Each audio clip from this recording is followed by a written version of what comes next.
My friends, let us come together in this moment, not merely to hear words, but to experience within ourselves a shift in awareness.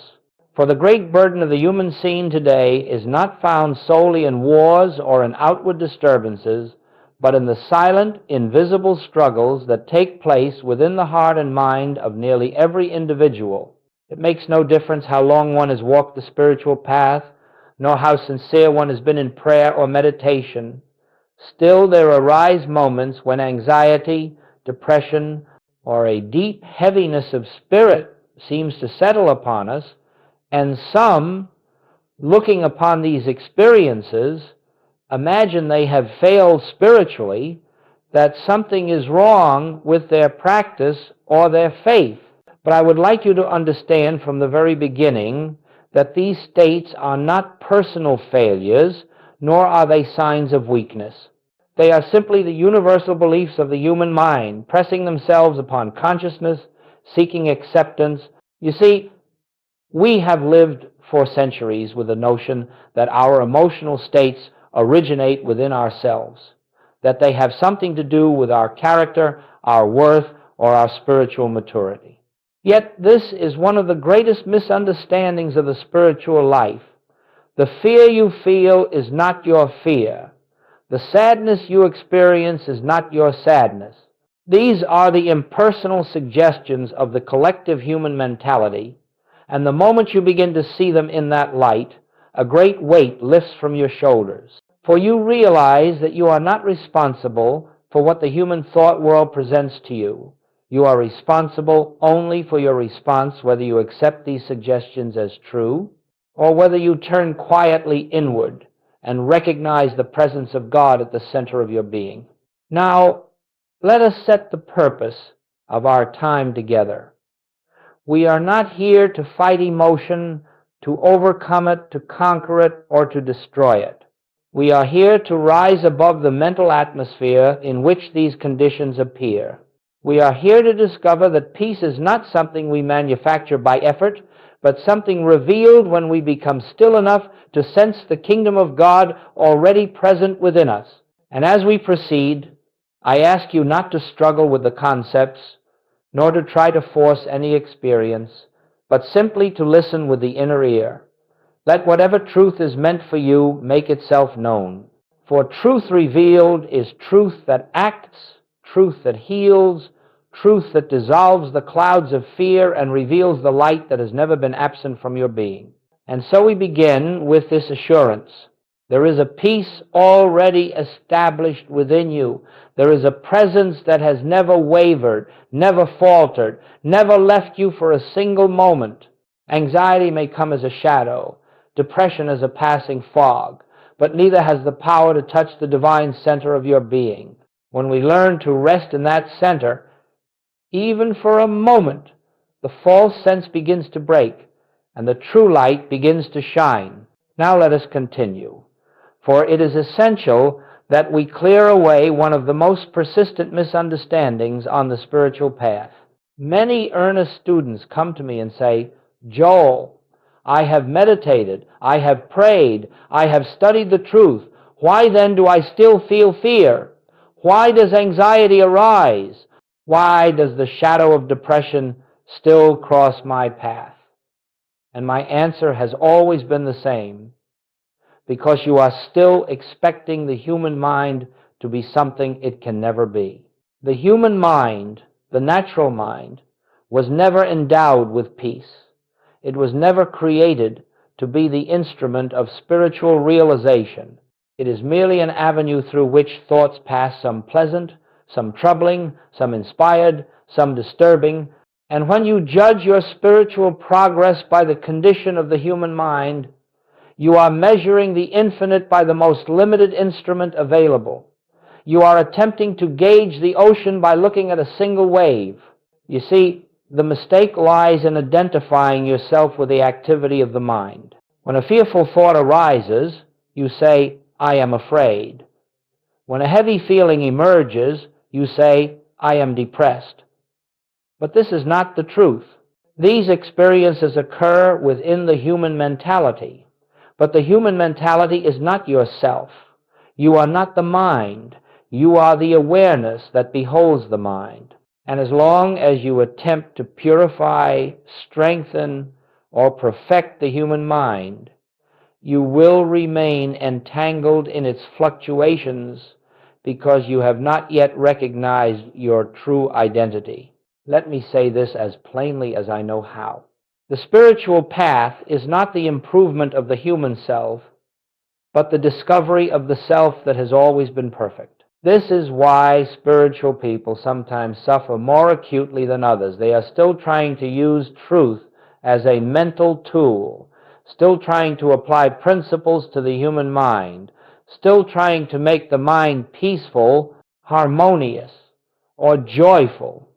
And yet the mind, by its very nature, is incapable of sustained peace. Peace comes only from the realization of the presence at the center of your being, not from the manipulation of mental states. The human mind says, I must get rid of this fear. But the spiritual consciousness says, this fear is not mine. It is an appearance without substance. The human mind says, why am I still struggling? But the spiritual consciousness says, the struggle belongs to the human sense of life, not to my true being. Do you see? You are not failing. You are awakening. And part of awakening is the recognition that suffering continues only as long as we look to the human mind for comfort or guidance.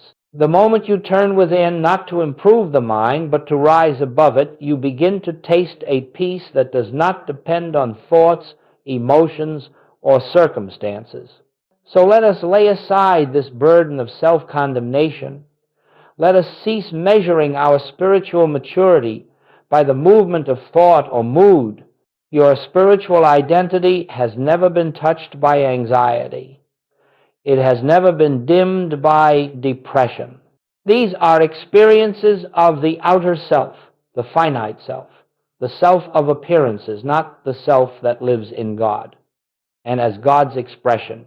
Remember this, your suffering persists only when you try to heal the person you think you are instead of awakening to the presence you truly are. When this distinction becomes clear, half the battle is won. When it becomes a living realization, the battle disappears entirely. Let us go deeper now, for the next principle is one upon which much of your freedom rests. It may appear simple at first, but if you truly understand it, if it becomes more than a concept, your entire relationship to fear, anxiety, and depression will change. And the principle is this: fear is not personal. It does not belong to you. It never has. Fear is not a quality of your being. Fear is not generated from your soul.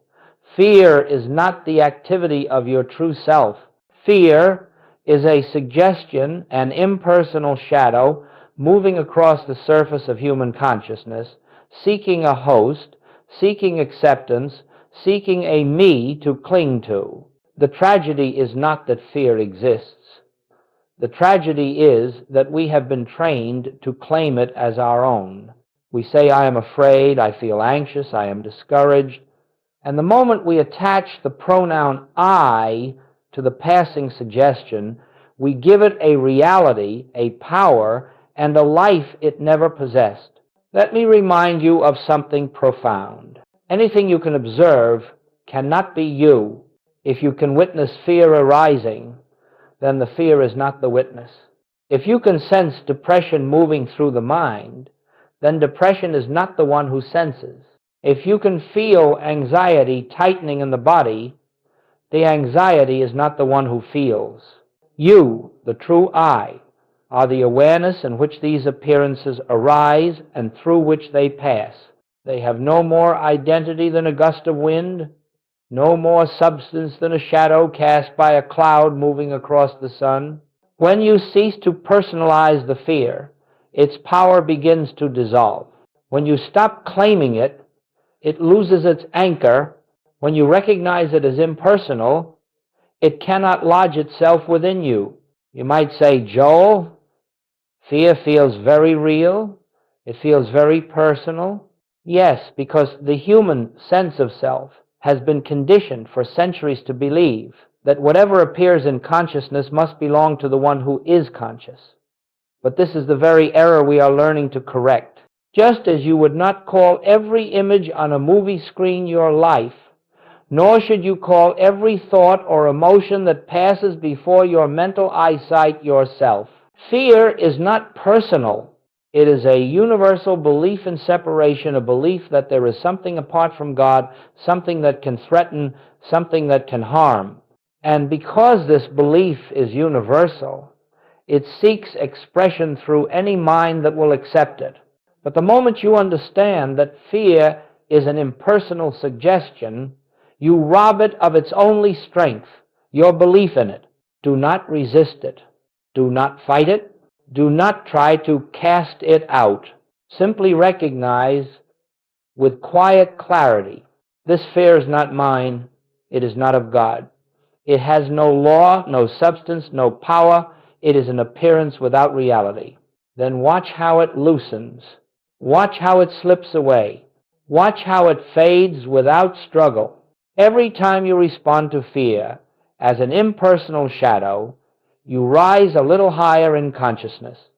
You establish yourself more firmly in the awareness that your true being is untouched by the movements of the human mind.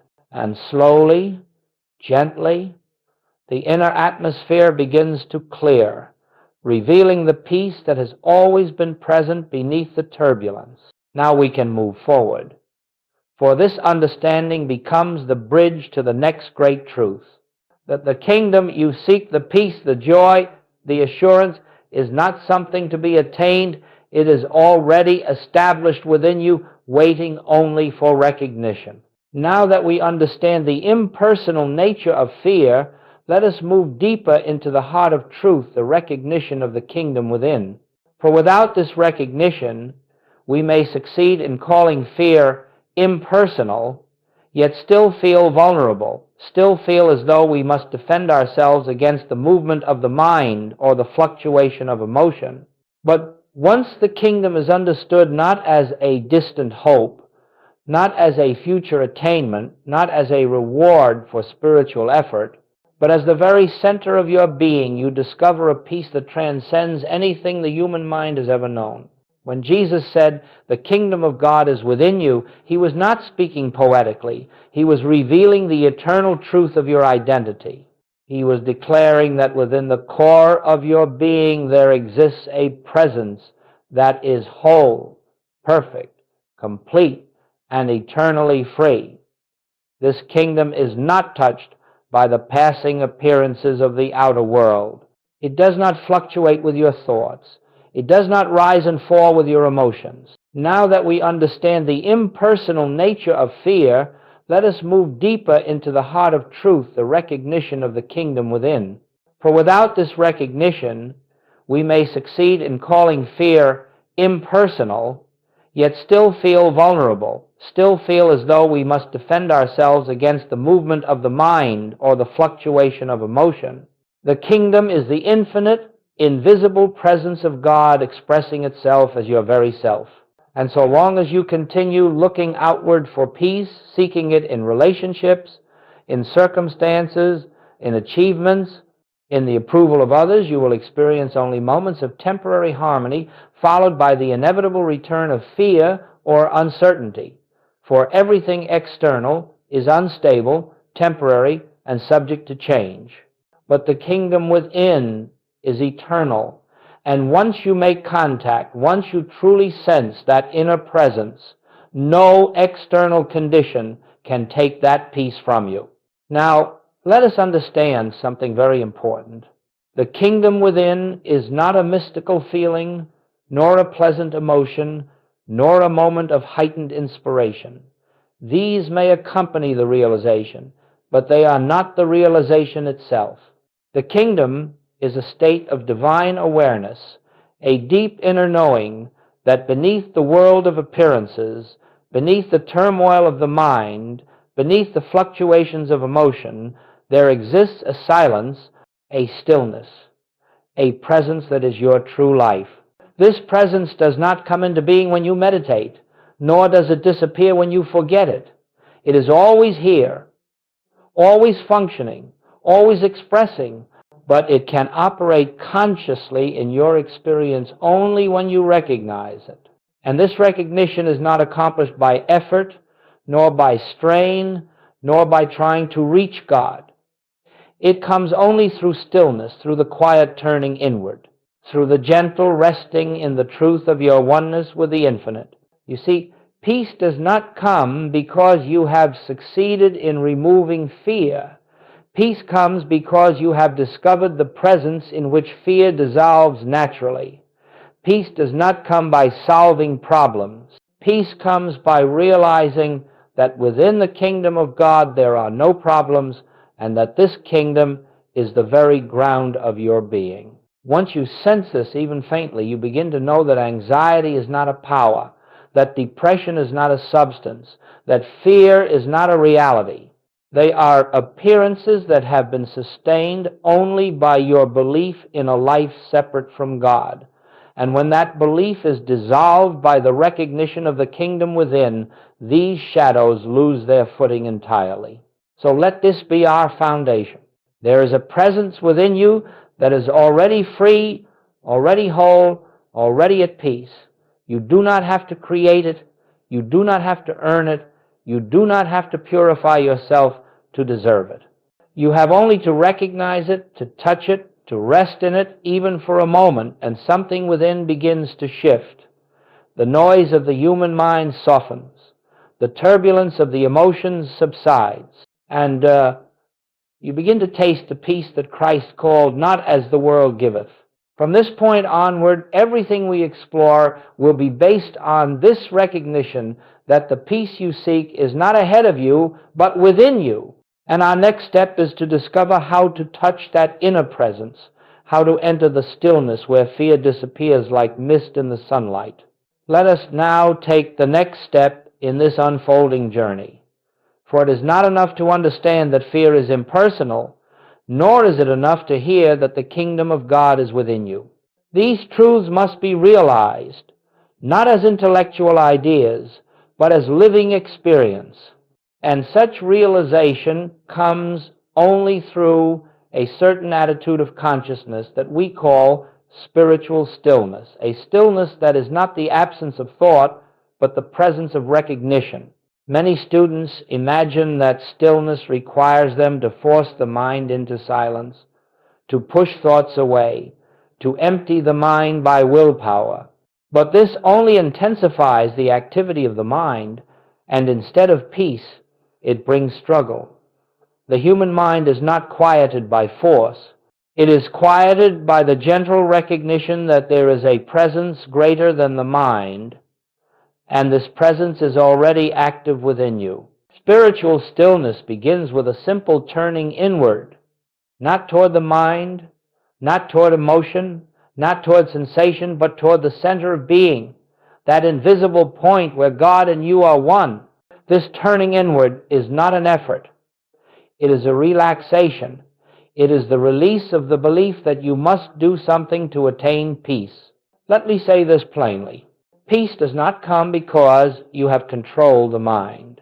Peace comes because you have withdrawn your faith from the mind. When you sit in quiet contemplation, not trying to think, not trying to stop thought, but resting in a gentle awareness of the presence of God, you open yourself to a dimension of consciousness that has nothing to do with the activity of the human mind. Now, how do we enter this state? You begin by acknowledging silently and without strain, God is here. Where I am, God is. I need not reach out. I need only recognize. As you rest in this acknowledgement, something beautiful occurs. The mind slows, not because you have forced it, but because it senses it is no longer needed to provide safety or guidance. Emotion softens, not because you have battled it, but because you are no longer identifying yourself with it. A new atmosphere enters your awareness, an atmosphere of quiet, of assurance, of presence. Sometimes you may feel this presence as a warmth, a spaciousness, or a gentle peace. At other times, you may feel nothing at all, but the presence is there nonetheless, for it is not dependent on sensation. It is not an experience. It is a reality. And the more you rest in this recognition, the more you will find yourself able to abide in it, not only in meditation, but in the midst of daily life. Do not be concerned if thoughts continue. Do not be disturbed if emotion arises. These are not obstacles. They are simply movements of the outer self that gradually lose strength as the inner self emerges into awareness.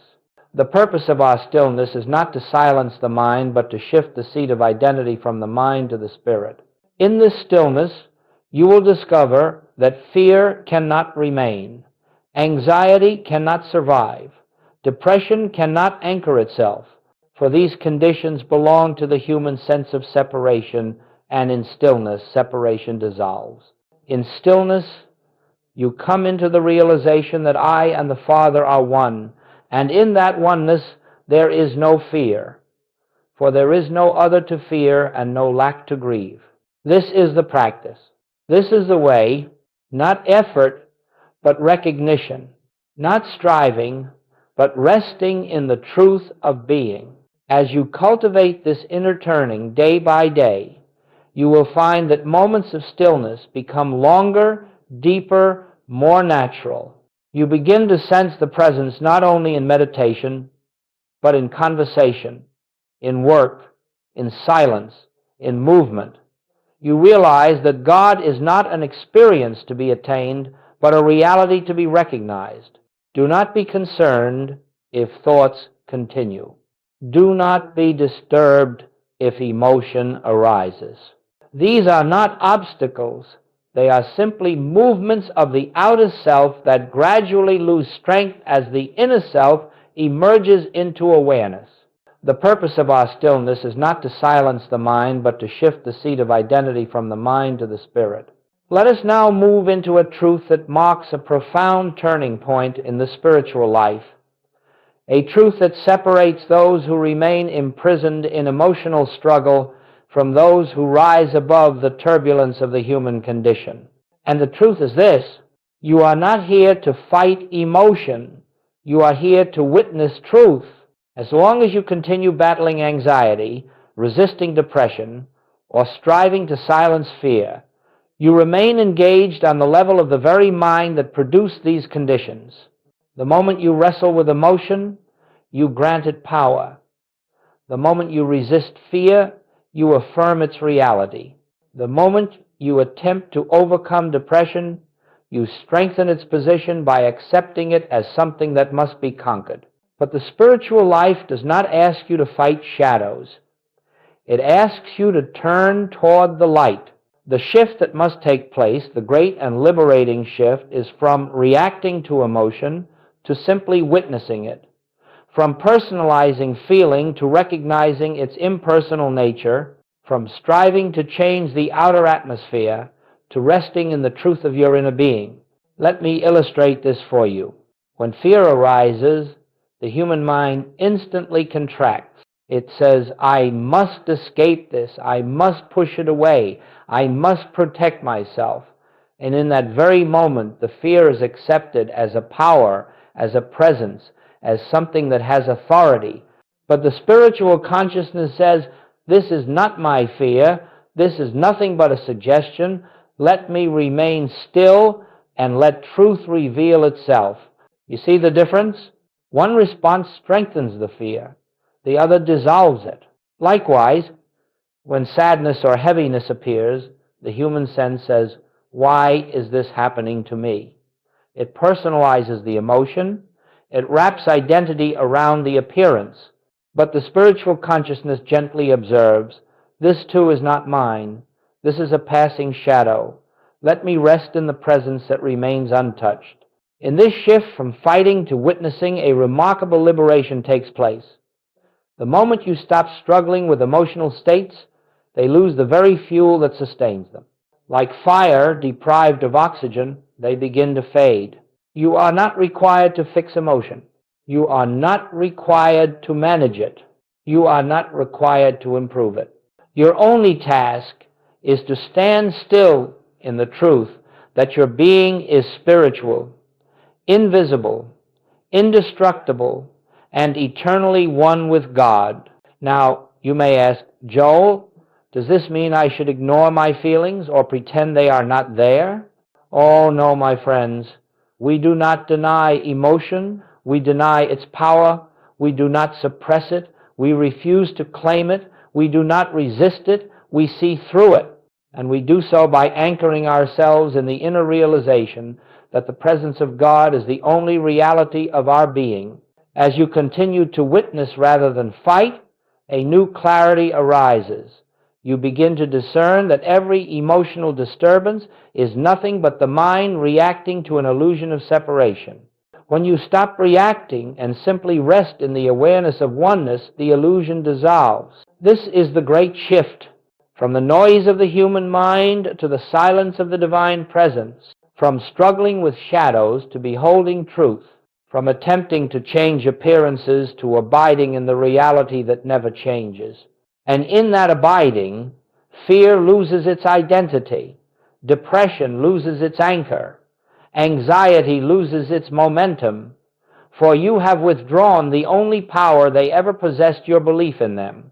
This is not a fast process, nor is it a slow one. It is an unveiling. It is the dawning of light. And as this light grows within you, you will find that you no longer live from the surface of the mind, tossed about by emotional winds, but from the depth of spirit, where peace is not earned but revealed.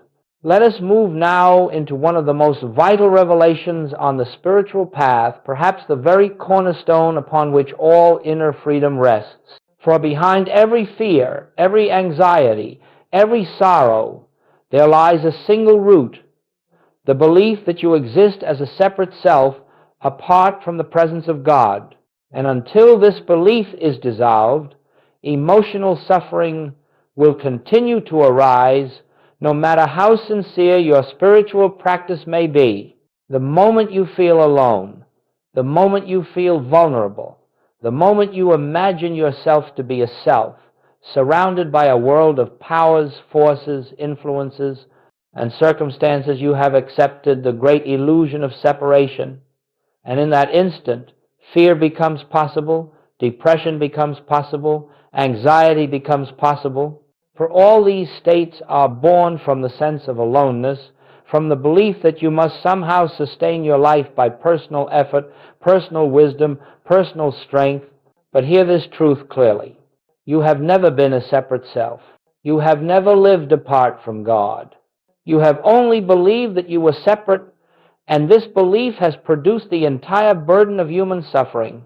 When the human mind says, I am afraid, it speaks from the illusion of separateness. It believes it must defend itself. When the mind says, I am discouraged, it believes it stands alone with its burdens. When the mind says, I am overwhelmed, it imagines it is responsible for holding up the weight of life. Yet none of this is true. Behind the human sense of self stands the real self, the I of your being, the Christ consciousness that declares, I and the Father are one. This self is not struggling. This self is never anxious. This self does not know depression.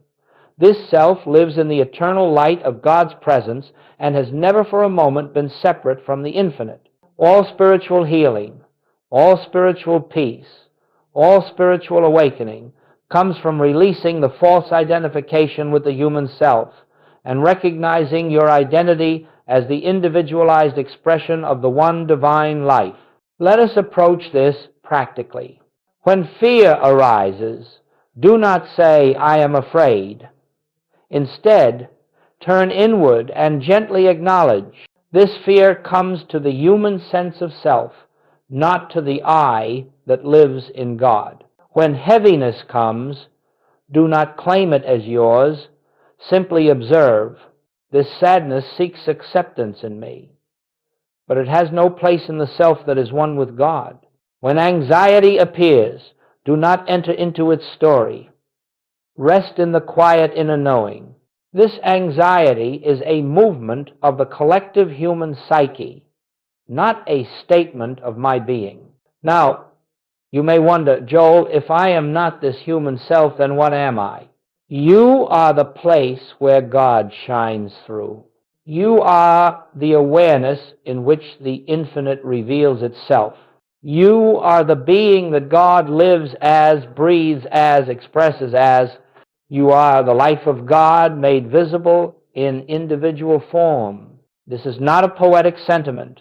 This is the truth of your being. And when this truth becomes more real to you than the shifting conditions of the mind, a great and profound freedom begins to unfold. You discover that every emotional disturbance was tied to a false identity, and that by releasing this false identity, you release the mechanism by which fear can take hold. To help you taste this truth, let us turn inward for a moment. Allow yourself to recognize not as affirmation, but as quiet knowing. Right where I seem to be, God is. Right where this emotion appears, the presence stands untouched. I am not separate. I am not alone. I am not divided from my source. Feel the simplicity of that. Feel the relief in that. Feel the spaciousness that opens when you no longer carry the burden of a self that never truly existed. For in this realization, the whole landscape of your experience changes. Fear loses its anchor because there is no separate self to bind. Depression loses its meaning because there is no isolated soul to envelop. Anxiety dissolves because there is no fractured identity to protect. Here, in the recognition of oneness, you stand in the truth of being, and in that truth, all shadows fade. Now, my friends, having come to this recognition of oneness, let us bring this truth into daily living, for spiritual realization must not remain confined to moments of meditation.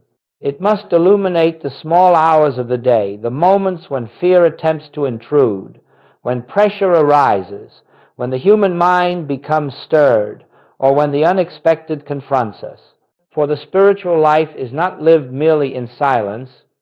It is lived in consciousness, moment by moment, as we abide in the awareness of the kingdom within. Let us be very clear. We are not attempting to create a perfect human life. We are not seeking to eliminate all challenges, nor to craft a life of unbroken calm. No, the purpose of this path is to remain so anchored in the presence that challenges, when they come, do not touch the depths of your being. They pass like wind across the surface, while you rest in the stillness beneath. So how do we live from this inner kingdom? We begin with the simplest and most profound practice, the pause. When fear arises, pause. When anxiety tightens the body, pause. When sadness washes over you, pause. And in that pause, turn inward, not with effort, not with the intention to fix anything, but with the gentle remembrance. God is here. This moment is filled with the presence. I need not resist nor react. This pause is not a technique. It is an opening, a doorway through which the kingdom reveals itself.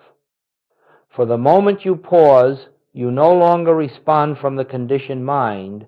You respond from the deeper self. Secondly, as you move through your day, refuse to personalize any emotional state that appears.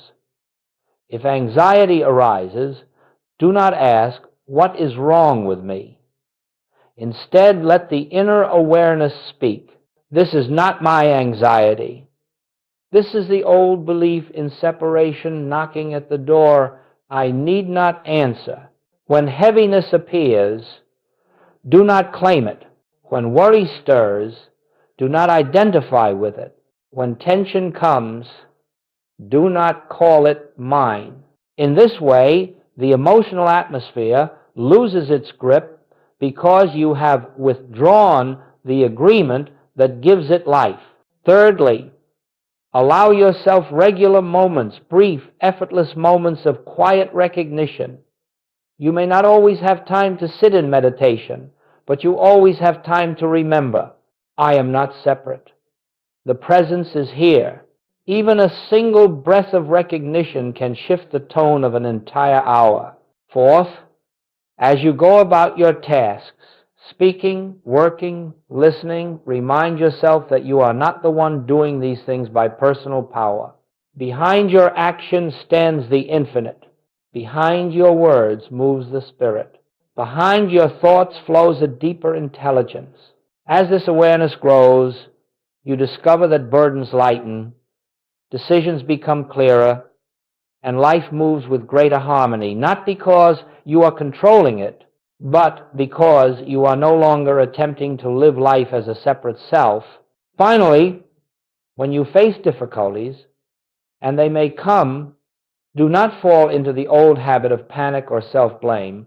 Simply turn within and rest in the inner assurance, the presence that lives as me is already here. The wisdom needed is already here. The solution already exists within the kingdom. I need only be still enough to recognize it. And as you continue in this way, pausing, recognizing, refusing to personalize, and gently resting in awareness, you will notice that something begins to change. You will find that emotional states that once gripped you fiercely now pass more quickly, more lightly. You will sense a background of peace that was not there before. You will experience a deeper stillness that accompanies you even in activity. This is not the result of practice in the human sense. It is the unfolding of truth within you. You begin to live from the inner kingdom rather than from the fluctuating atmosphere of the mind.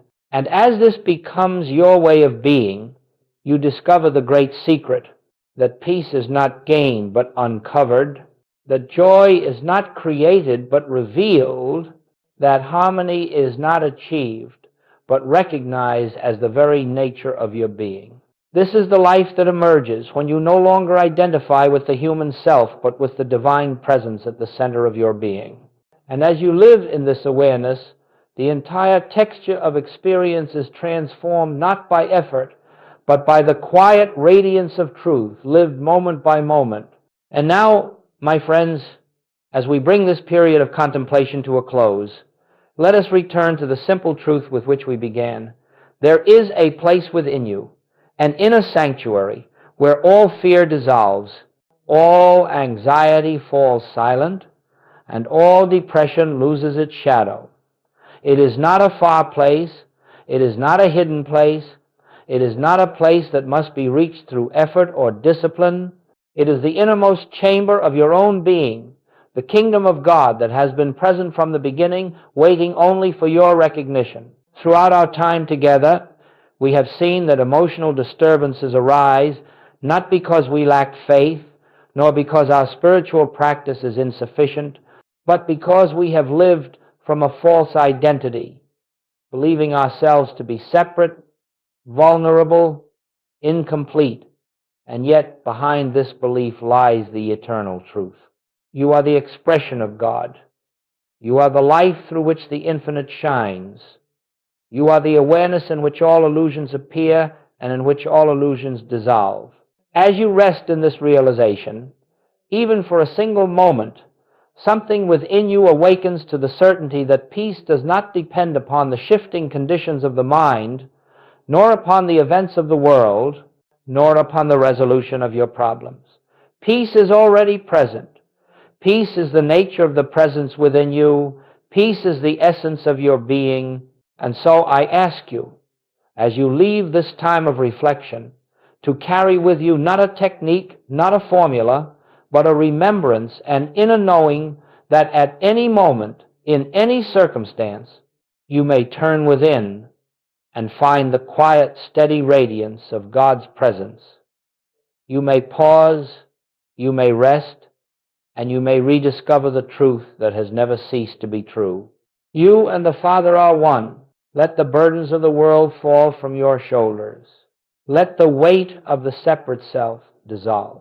Let the inner light reveal itself, not through effort, but through the simple act of recognition. And as you go forward, may this presence that lives as you lead you gently, guide you silently, and unfold your path with a grace that does not come from human striving, but from the infinite that has always been the foundation of your life. In quietness, in trust, and in the deep awareness of oneness, you will find that the stillness you have sought has been within you all along, waiting only for you to enter, to rest, and to remember.